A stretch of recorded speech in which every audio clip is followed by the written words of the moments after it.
floor to the distinguished representative for Pakistan. After that, it will be Brazil. Secretary General,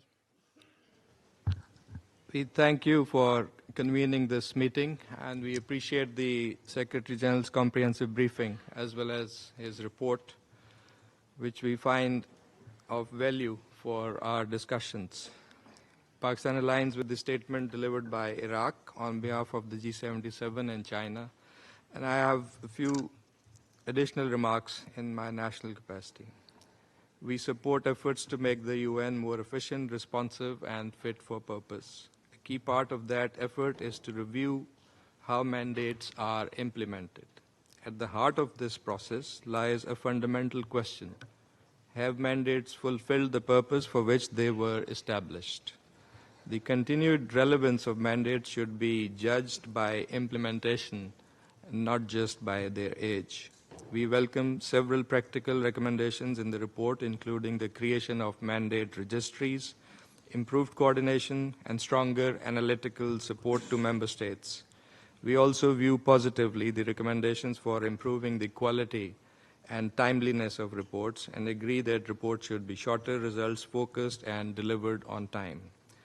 The report also raises concerns about duplication of mandates based on shared citations. While we fully agree with the report's recommendation that UN entities should cite mandates where they have a clear comparative advantage, we stress that citation alone does not imply duplication.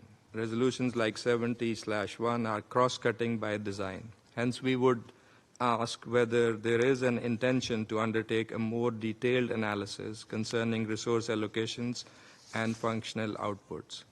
Finally, on the proposal to initiate a UN-80 intergovernmental process, we see merit in that, but caution against duplication of efforts. Many existing processes, such as the respective revitalization processes of the General Assembly and its main committees, can already serve as platform to take forward most of the recommendations in this report. Before launching any new process, we must have clarity and mutual understanding on its scope and purpose, particularly on its added value. For this, we believe we need to see the outputs emanating from work stream 3. In our view, it would be good, even at this stage, to have a holistic and common understanding of the core objectives of UN-80 initiative. And in that regard, I would like to reiterate a request that we made earlier in our interactions with the Secretary General to provide a report that would encompass in a holistic manner